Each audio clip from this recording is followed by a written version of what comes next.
Welcome to Thoughts Off the Stem. I'm Justin Barone, and today we are smoking on some White Widow. What? Excuse me. It's about a 20% THC. It was outdoor grown. And it's actually incredible, man. I was very surprised about it. So I bought a lot of it. So in the bong, we just smoked a little White Widow, and then I got a joint full of White Widow, and of course, as always, the glass of tips, because, like I've said a million times, I am enjoying them. You get the full flavor of the weed, you don't get any of that, weird, peppery, burnt cardboard kind of taste when you use those. They're freaking awesome, man. Anyway, I really enjoy them. And I hope you guys I hope you guys had a good week. I hope you're going to enjoy your Friday or are enjoying your Friday. And I hope you had an awesome time all week. And I hope just in general, you're having a great time. But so this week was a little bit of kind of a clusterfuck a bit for trying to get this bad boy done. Why? Because I went away for a couple days and it was nice to get out. It was absolutely nice to get out for sure. And I took the kids down to Kingston. We went swimming. We found a beach. We got outside. We saw some people. We saw a new city. It was awesome. Because I don't think any of us have been to Kingston yet. Anyway, it was a good time. I don't really have a plan for this because I'm kind of just sort of throwing it out there. But here's the thing that I was thinking about. So, okay, last time I talked about, or not last time, a couple podcasts ago, I talked about the fact that some of these half quarters are costing $60-$70, which is absolutely ridiculous. I mean, come on, seriously? You're going to charge me for 3.5 grams, you're going to charge me $60? That weed better be insane. So, on the flip side of that, okay? So, like I said, I've got this White Widow, right? So I picked it up. Well, to be fair, a buddy of mine gifted it to me. Okay? Now, this stuff, I'm telling you right now, if you were to sell it, it would be the equivalent to these $60 half quarters. Just blow your mind weed, right? And supposedly blow your mind weed, I should say. But this stuff here, if I grew it and I was going to sell it, I would sell it for $60 an ounce. Let's just say, because the amount of effort and stuff that goes into growing the outdoor stuff is not that high. You don't use a lot of resources, just a little bit. So why make a shit ton of money off something that is super awesome, right? Right. So anyway, I got a whole bunch of this, and it is super fantastic, man. While we were away, I took a couple of these joints with me. I rolled a few. Oh yeah, spark them up if you got them. Load your bowls, do your dabs, smoke your joints. Let's get into this. So, this is my first joint of the day. Pretty excited about it. But, okay, so where was I going with this? So I took 2 of these joints with me. Same size, which is 1 1/4 paper. The glass tip itself is maybe a 1/2 inch long. So a 1/4 inch into the joint. So they're pretty fat. If you're not on YouTube watching it, they're pretty fat joints. I mean, for one person, they do a great job, right? 2 people even. But yeah, so they're not small, they're not big. They're medium size, I'd say, but they're a good amount. So I took a couple of these bad boys away. And because I was with the kids and stuff, I wasn't smoking constantly all the time, right? I would just pick my moment. So the first night we got up there, I smoked late at night after they went to bed. The second day we got up there, they were swimming in the pool, and I was cooking burgers because this place we went to had a barbecue and stuff. It was pretty awesome. And anyway, so while I was making lunch, the burgers and hot dogs and stuff, I decided I'll smoke half a joint because that'll be okay for the rest of the day. We're just chilling out, hanging by the pool. And so I smoked half this fucker. And dude, I was so high. like so high. I don't think I'd ever tried White Widow before. And it's really nice. Like the high of White Widow. If I can explain it, let me think. I don't know if it's a hybrid or if it's an indica. I feel like it's probably an indica. Or an indica leaning hybrid. I'm not sure. Maybe some of you guys out there know. But it's like it's one of the better highs. It's like the perfect outside, just chill out, see the sights kind of high. Because you can just sort of wander around taking everything in. And you're like, your brain's not shut off on it. You're actually like super into whatever you're doing. And I noticed that after I smoked it, okay, so here, I smoked it at lunchtime, and we ate lunch, whatever. A couple hours later, we decided to go find a beach to hang out at. So we hung out at the beach. I was still pretty good and toasted off this little guy. And we go out to the beach, stayed out in the sun all the time, which is why I'm so red. I don't know if it shows on here, but man, I got my bald head burnt. I'm telling you. So as we were walking around and stuff, I would go in and out of realizing that I was still high. Like, I kept forgetting, and then halfway through our, like, whatever tour we were doing or whatnot, I realized, oh shit, dude, I'm still high. But it made it fun. It made it fun because then when the kids started to, like, act up or get cranky, I always found, like, some kind of fun distraction as opposed to having to be like heavy-handed, grumpy dad. You know what I mean? It was good. And I contribute that a lot to the high. Because I got 3 kids, man. When they get into arguments, it's like 1, 2, 3, and then all of a sudden you're fully outnumbered, dude. You're done. You're toast. There's no way there's no way you're not going to get mad at this situation. Because there's 3 of them all doing the same stuff. Yelling at you, yelling at each other. Anyway, this weed really seemed to penetrate the ability to handle that in the best way possible by making jokes and getting them to laugh and instead of getting mad at it, which is what, I don't know if you notice this, but sometimes when I get high, I want to enjoy the high, but the high doesn't necessarily allow like outside influence to contribute to your high. Does that make sense? You know what I mean? So like, for example, if I'm baked on Purple Kush, right?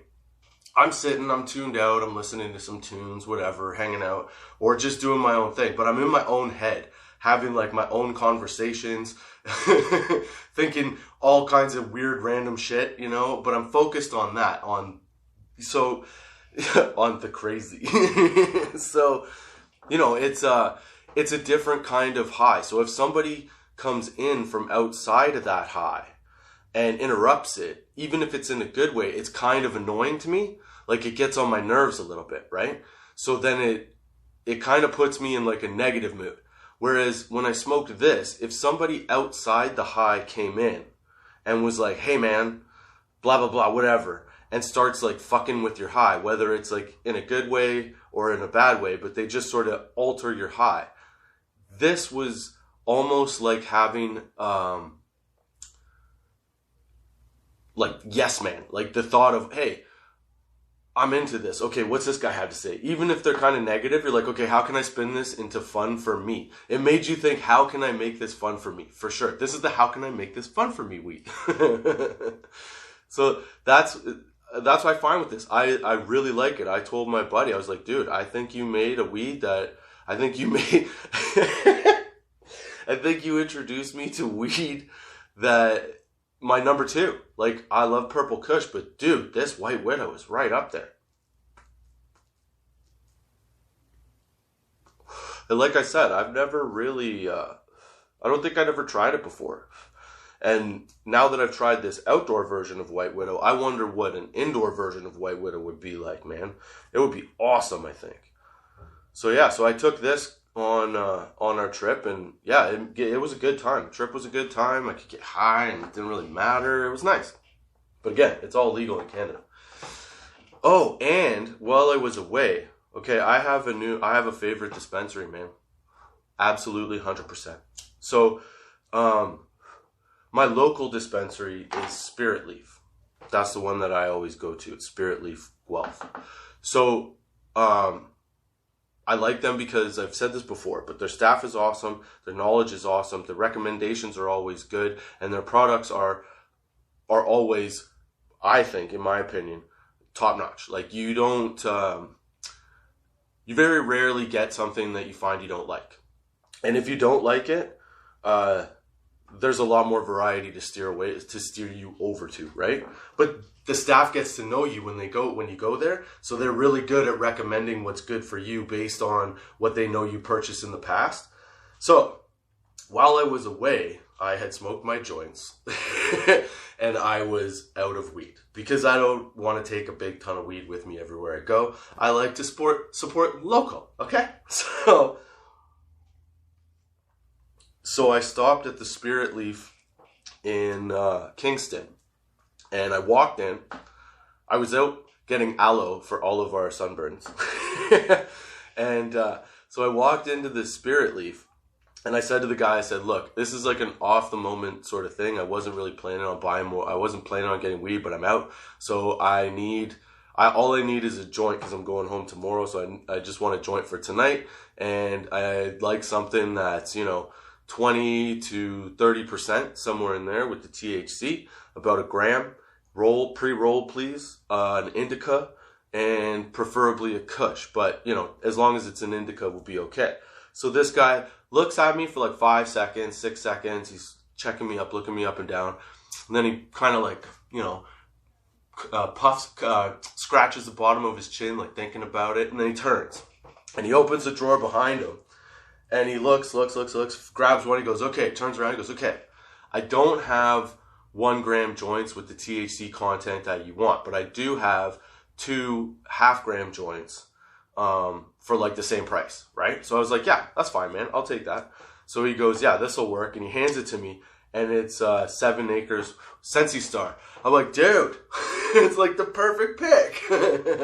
And he was like, what? I said, man, you nailed it. I love that stuff. It's awesome. Good call based on the description. So, Spirit Leaf is now my fucking favorite, hands down, dispensary. Because any other place I've been into, I have not had that similar feeling or experience at other places. They're good, but they're just not that good. I don't know. Something with them connects with me, man. They're good vibes. So, yeah. So, knowing from city to city, the Spirit Leafs are all consistent and their staff is all knowledgeable is pretty fucking awesome. It's pretty awesome to find out. So now no matter where I go, I can find one to go to and be perfectly happy with what I see. Isn't that the goal though? Find your guy? I mean, everybody's got another guy too, let's be honest.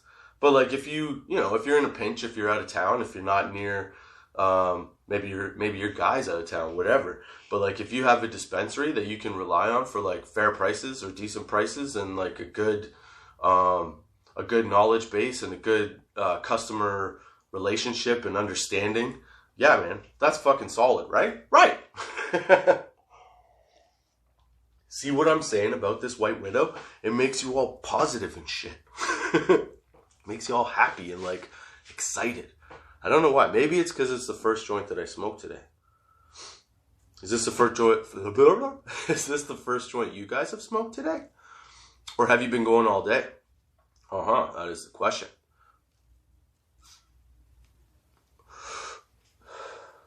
I also realized that realized that I like history. Because when we were in Kingston, we went to Fort Henry, and we got to learn about the fort that was built to, protect the British Navy, I think. Let me see if I get this right. Protect the British Navy in 1818? I could be wrong on the dates. I'm a stoner. Leave me alone. But yeah, it was pretty fun. They fired off cannons. Dude, they fired off cannons. That was pretty fun to watch. And then they fired some rifles. There was one guard there that kept telling us stories of all the different things. Dude, this kid was awesome. He knew his shit, and he told his story so well.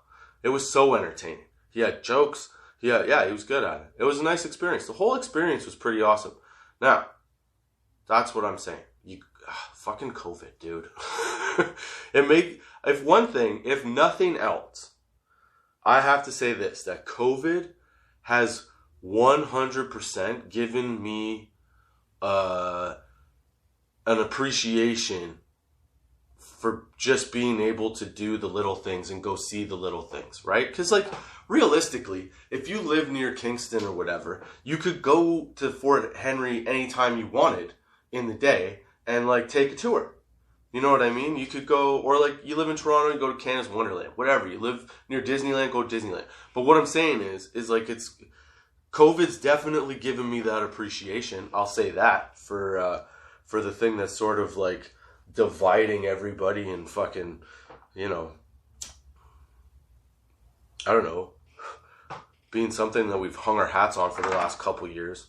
I really do like the fact that once we get out, we seem to appreciate it more. Now, obviously, that'll wear off as it opens up again, but still, I'm just saying, that's one thing that COVID's done that's positive. It's given me an appreciation for being able to go to a park.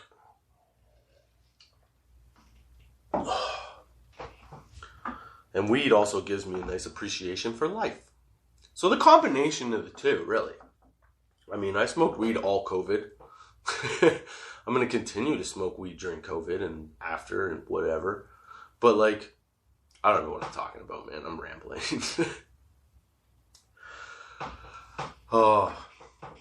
Like I said, I'm kind of half throwing this episode together and half.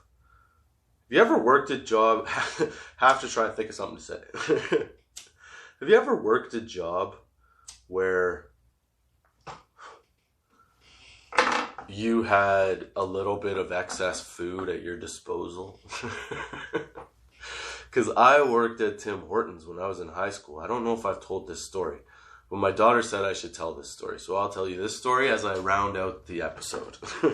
This episode of Jumble Mumble. So when I was in high school, my dad wanted me to get a job.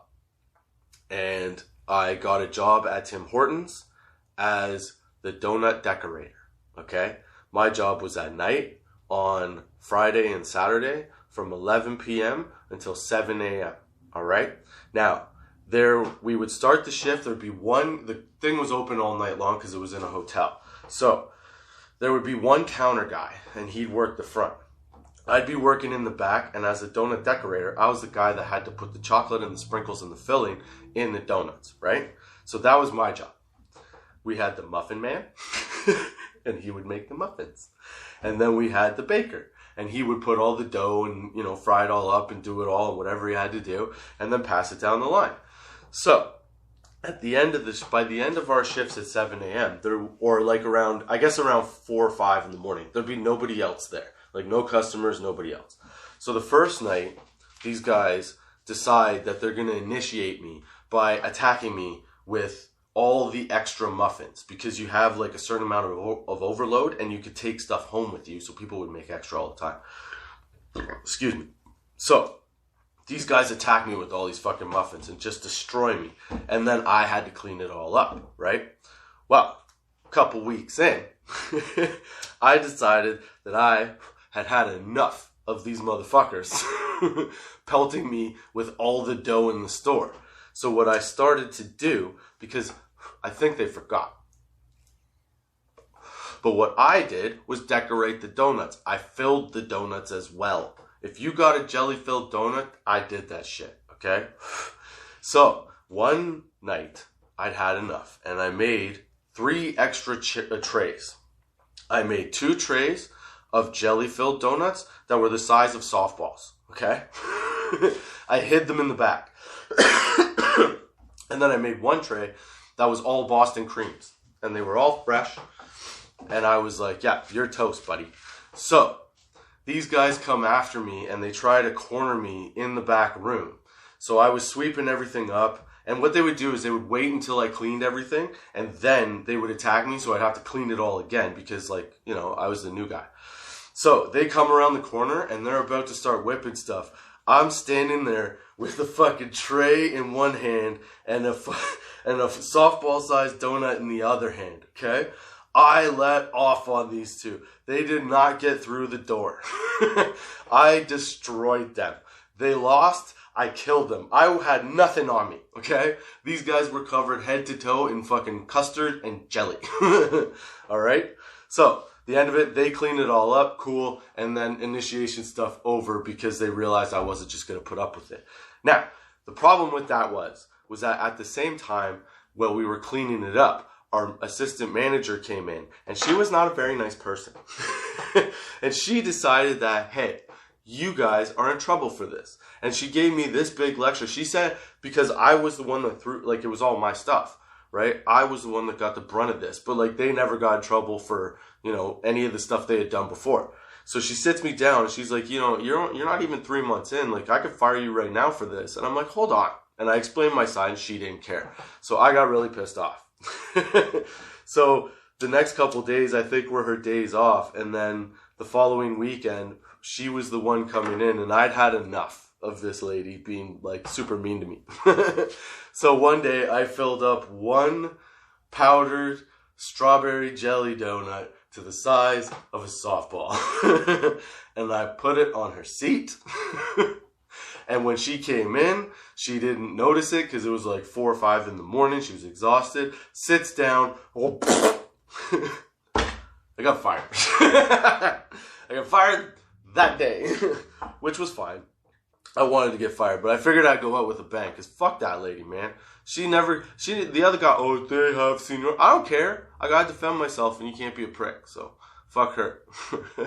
I gave her a fucking raspberry donut. That's right. That's what you get, lady. Oh. So, I don't know if you can relate, but fuck. Dude, it was fun whipping those. You have to understand, these things, I'm telling you, they were the size, and I shaped them out. Like, the way you fill a donut, there's a machine with, like, these big jugs on top that have jelly in them, and then at the front, there's, like, a push lever that has 2 little, like, squirt nozzles that go into the donut. So you just jam the donut on them, and you fill it up. So if you don't put the nozzle all the way into the middle, you can fill it up like a ball. And then when you throw it, it just explodes all over the person. And, like, you get covered. It's beautiful. Yeah, man, it's a good time. If you ever fill up donuts, if you ever work as a donut decorator or a muffin filler, I suggest you try that with a food fight at least one time. It's fun shit. All right. And that's my thoughts off the stem for this week. I hope you enjoyed the sesh. I hope you had a good sesh. I hope you have a good sesh after this. I hope you have a good weekend. I hope you have a good week next week. And I hope you enjoy yourselves all the time, always.